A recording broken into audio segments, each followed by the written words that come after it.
নমস্কার বন্ধু, আজকে নিয়ে এসেছি আপনাদের সম্মুখে গোপিনী সার মন্ত্র, যে মন্ত্রের দ্বারা খুব জহরিলা সাপের বিষ নামানো যায়। আসুন এই মন্ত্রটি দেখে নেওয়া যাক মন্ত্রটি কেমন আছে। বন্ধু, এই গোপিনী সার মন্ত্রটি অদ্ভুত গুপ্ত বিদ্যাসার থেকে দেওয়া হচ্ছে। রোগীর অন্তিম সময় উপস্থিত হইলে ওঝা তখন এই মন্ত্র ক্রন্দনের সুরে ঝাড়িতে থাকিবে ও ফুঁ দিবে। এইভাবে সপ্ত বা দ্বাদশ বার মন্ত্র পড়িবে ও ফুঁ দিবে। ইহাতে বিষ না নামিলে গোপিনী সার মন্ত্র পাঠ করিবে। তক্ষকে ডাকিয়া আনে কংস মহারাজ, কালিকুট বিষ দেহ আমার কাছে কাজ। কালিকুট বিষ লইয়া দধি মধ্যে রাখে, চোর ডাকি পাঠাইয়া দিল রাধার কাছে। দধি লইয়া চোর যায় গোকুল নগরে, উপনীত হয়ে গিয়া রাধার মন্দিরে।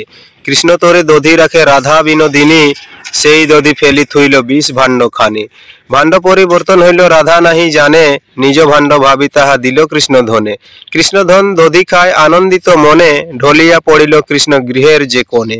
দেখিয়া বিষম মানে রাধা বিনোদিনী, তা দেখি হায় হায় করে যতেক গোপিনী। ডাক দিয়া রাধাকে ললিতা যে কয়, কৃষ্ণচন্দ্র হেন রূপে কেন পড়ে রয়। ললিতা বিশাখা আদি যত গোপ বালা, কৃষ্ণ মুখে লালা ভাঙে দেখিতে পাইলা। কুপিত হইয়া যত গোপের যে বালা, কি খাওয়াইলি ওগো রাধা বলিতে লাগিলা। কোথা হতে এই দধি কালামুখী পেলি, কালীকুটি দধি এই কৃষ্ণে খাওয়াইলি। যশোমতী শুনে যদি কি বলো বলিবে, শুনিলে আয়ান তোর প্রীতি ঘুচাবে। ইহার উপায় কিবা ভাবো তুমি চিতে, কৃষ্ণধন প্রাণ পায় যে কাজ করাতে। সবাকার বাক্য শ্রীমতী চিন্তাম্বিত হয়, কপালে আঘাত করি বলে কি উপায়। তবে সব গোপীগণ হইয়া আকুল, কাঁদিতে লাগিল সবে হইয়া বেকুল।